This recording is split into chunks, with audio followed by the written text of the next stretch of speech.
shot size. Shot choices help establish the rhythm, tone, and meaning of a scene. Knowing which shot will be the most aesthetically and dramatically valuable for a given scene should be the highest priority for both a director and a DP. In this video, we'll be examining essential shot sizes. As we go, we'll populate a shot list in Studio Binder as a sort of cheat sheet the next time you need to create one. Now, let's get to the shots. The most common visual element to open a scene or even an entire film is the establishing shot.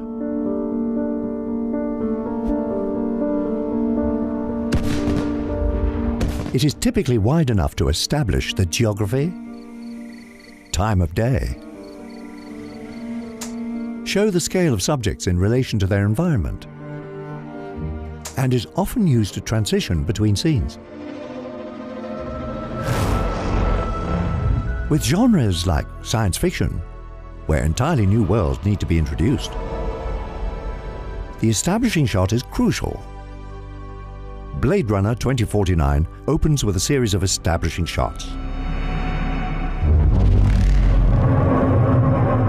We get the first impressions of near-future Earth with industrial and futuristic farms outside the city. So remember, an establishing shot is a crucial introductory component of any scene. It can mark a transition to a new location, or introduce crucial details about the location or world. The establishing shot is often followed up with a master shot, or simply the master.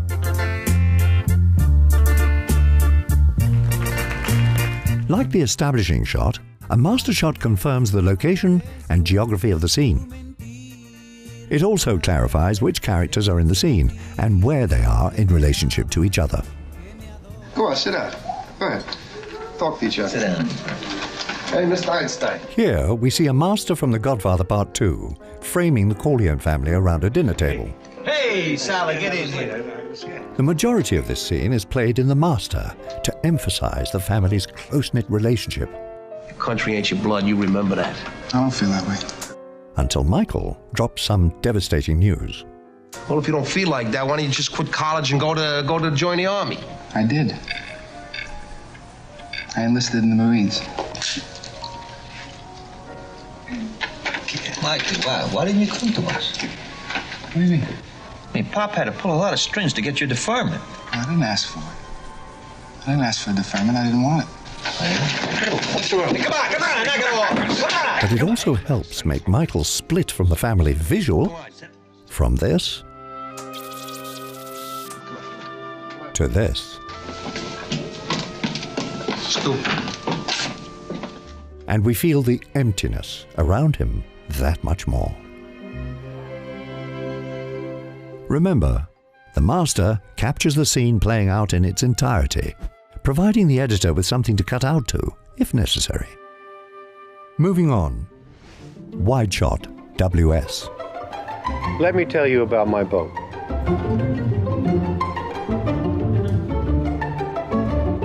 The wide shot positions subjects far from the camera to visually represent their relationship to their environment.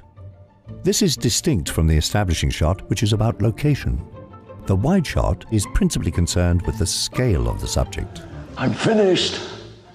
It can be used when you need to make subjects appear lost, lonely, or overwhelmed, or comment on a subject's relationship to their environment.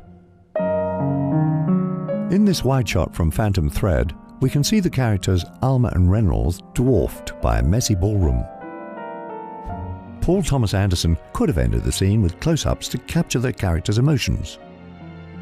But by ending with a wide shot here, we can consider Alma and Reynolds together, yet isolated from the world around them. Use it when you need to establish the spatial relationships of the subjects.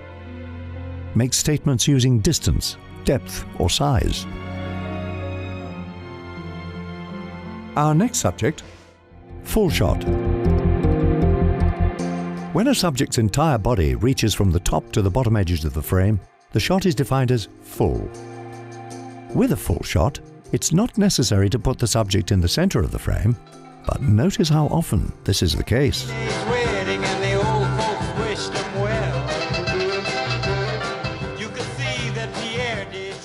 This example is effective because it is tight enough to tell a story with the character's face, but wide enough to further the story by observing her entire body, posture, and wardrobe. So remember, a full is composed head to toe, and you can use them when you need to make statements about a subject's physicality and present a character in all their glory. Moving on. Medium full shot, cowboy. The medium full shot is arranged from the top of the subject's head to just below their waist. It is sometimes referred to as a cowboy shot based on the height of gun holsters. Use it when you need to present a subject as confident, dangerous, or confrontational, especially when weapons might be drawn. Moving on. Medium shot, MS. Perhaps the most popular shot size in all of cinema is the medium shot. But why? Because it's more of a neutral shot, neither dramatic like a close-up or distancing like a wide shot. It captures the subject in a size similar to how we interact with people. Would you hold still? The typical composition of a medium shot starts above the waist but below the chest and ends just above the head. Shot sizes deployed in animated films function under the same compositional rules. Oh! Hello. Let's look at an example to better illustrate this. In this scene from Coco, Miguel watches a film starring his idol. The medium shot composition accommodates quite a bit. The props from Miguel's shrine, the detail on the TV screen, and Miguel's reactions to it. It's an intimate moment as we observe Miguel's joy, along with the objects of his affection in a single frame. Follow my heart. You know that feeling? Like this? So remember, the typical composition of a medium shot starts above the waist, but below the chest, and ends just above the head. Use it when you need to dig into a subject's eyes without losing their physicality or environment, or utilize a true middle ground approach that is neither jarring nor especially dramatic. Our next subject, medium close-up shot, MCU.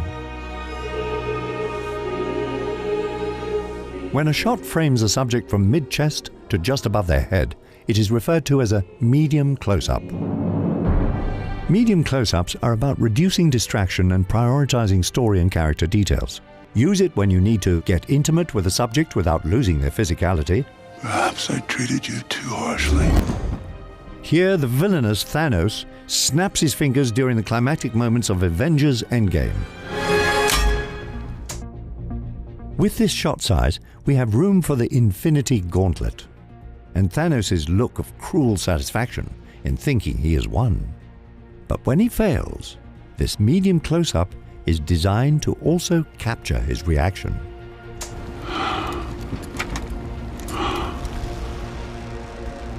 Remember, a medium close-up is roughly head to chest. Are you ready for it? It's the close-up. See you. Here's Johnny! Of course, the most powerful visual weapon for highlighting a change in emotion or dramatic beat on screen. Close-ups are most often arranged at eye level, better to dig into the windows of a soul. In this shot size, we have a front row seat for a character's thoughts and feelings. Who is it? Will you help me? Yes, anything. The close-up is about empathy and illustrates how dramatically effective it can be in a time of decision or anxiety. Our final category, extreme close-up shot, ECU. An extreme close-up, or ECU, frames a subject to isolate a specific area. This could be lips, ears, or nose, but the eyes are typically the focus. Like here in Kill Bill Volume 1. As the bride is swarmed by the crazy 88, we cut back and forth between their entry points and her frantic eyes.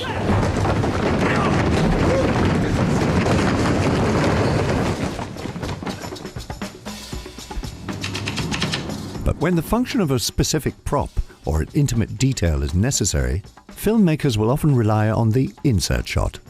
Inserts are most commonly used to highlight and isolate something crucial to the narrative.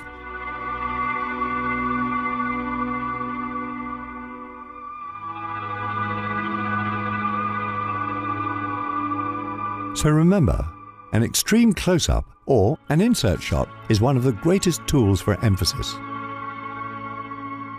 It is the most intimate, dramatic, and potentially startling of all shot sizes.